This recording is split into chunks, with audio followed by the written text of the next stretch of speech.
David, obviously I could see you've got, a throwback jersey there, and obviously one very happy man who has helped lead, this portion of, being on the NBL advisory board, and now you're a former Chargers president, now club patron, and now you see fruition come through yesterday with the NBL coming back to Tasmania.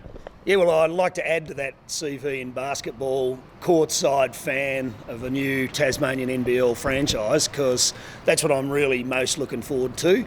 Sitting with my mates, sitting with my son, with my family, and seeing outstanding NBL basketball back in Tasmania. I used to love going in the 90s. It was the highlight of my week for many years there, getting along to see guys like Nashi and Stewie run out onto the court. They've been my motivation and my inspiration for many years, and certainly for the last 3.5 years. I'm just couldn't be more happy, really.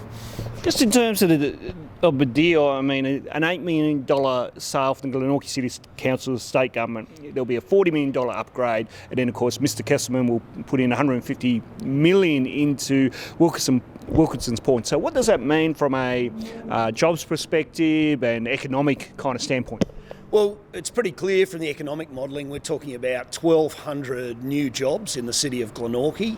This is a scale of investment, just so people understand it, the size of Mona, and everyone understands the kind of impact that Mona had on Tasmania. I believe this deal in its entirety, both the deck, the private capital investment from Larry Kesselman and the team itself, will have a similar effect on Tasmania, and even better, an effect on the north and the northwest as well, because this is a genuinely Tasmanian team and will be, already said by Larry Kesselman, playing games in the north.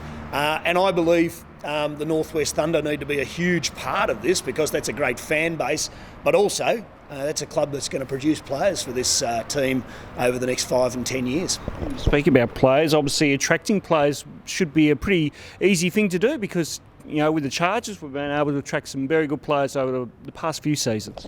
Well, I think the truth be told, and I know even as patron and ex-president, I know our two coaches at the Chargers are just inundated every day with players wanting to come here, both internationals, but more particularly Australians, who think living in Tasmania would be a great thing, and it sure will be, but also playing for a fresh, brand new franchise. We've seen what the South East Melbourne Phoenix have been able to do, and we've also seen this year what the Cairns Taipans in a smaller market have been able to do, with probably the smallest budget in the whole of the NBL.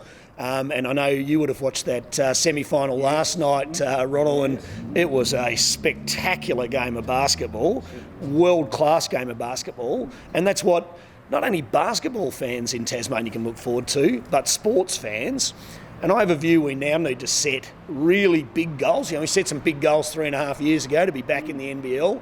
The next big goals needs to be that basketball becomes the most played and watched sport in the whole of Tasmania. So the highest participation and the highest spectator sport in Tasmania. I believe we can achieve that in the next 5 years.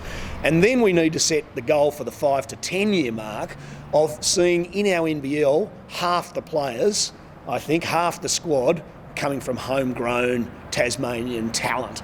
And that should inspire every coach, every player, every under-16 boy, every under-14 boy around Tasmania at the moment to say, you know what, I'd quite like to do that.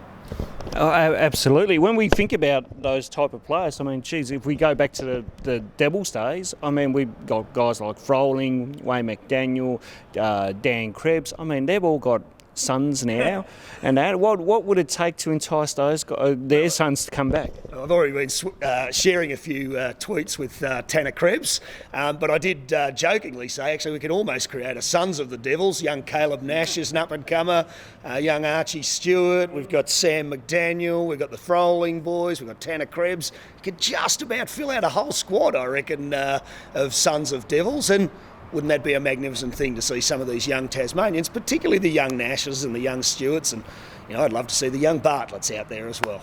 Nothing wrong with that, mate. Obviously, what is ahead now? Obviously, Larry has to go through a process of appointing an interim CEO or chief operating officer, all his admin staff and that, and then obviously they'll look at a coach. So, what do you think, mate? Well, look, I'm really upbeat about with Larry and working with him pretty closely over the last year, and getting to know him over the last 2 or 3 years, is that. One, he's a very, very bright guy who makes things happen. But two, he knows what he doesn't know, and he's really focused on understanding the local landscape. And it was great to see him just in the newspaper today talking about wanting to recruit locals for key jobs in this thing. My personal view is that a NBL basketball franchise in Tasmania that doesn't include the names of Nash and Stewart, just for example, but particularly those two, really is missing out on a massive opportunity to tap the history of the place, but also a deep understanding of Tasmanian basketball and where it's going in the future. And what is your role going forward? Obviously, you're still on this advisory board, so where do you kind of stand at the moment? Well, I tell you what my role going forward is. I'm really looking forward to sitting courtside at all the Chargers home games this year again. I'm really excited about that, and I'm doing what I can to support the Chargers along the way.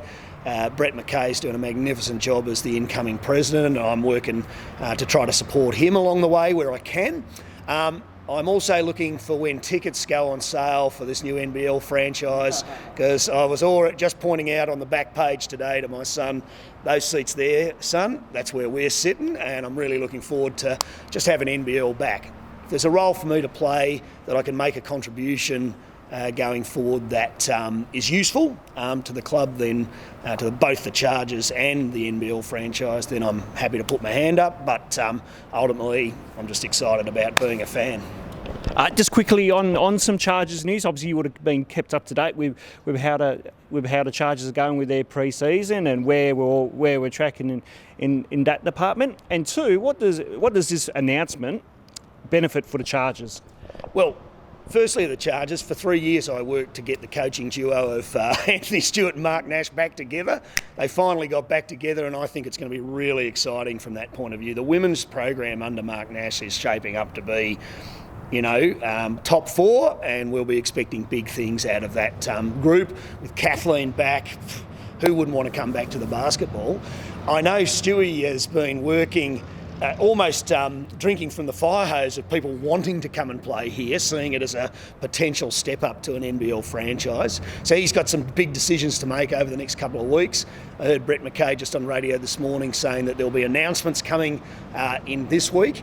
I've a bit privy to them, and they're going to be really exciting announcements. I think we're going to have 2 fantastically exciting finals potential teams back on the court for the Chargers this year, and my job of Patron, I haven't quite worked out what this means yet, but I know it means not doing quite as much work as I was, and that means I'm really looking forward to getting into game night and shouting the house down come the beginning of April for opening game. Well, David, exciting times ahead, and obviously been exciting 24 hours. It's great to chat to you and get your thoughts on it all. And mate, thanks for your time and good to see you. It's been a while. It has been a while, Ronald, but thank you too, because I said just to Chris Rowbottom on ABC and all the media, which of course a very important part of telling the story of the Chargers, and particularly that story that we wanted to make Tasmania NBL ready when most of us really didn't know what that meant or how we were going to go about it. A lot of that story's been told by Chargers TV, by you and by Justin, and it's been such an important part of our storytelling. So keep up the good work, mate. Thank you.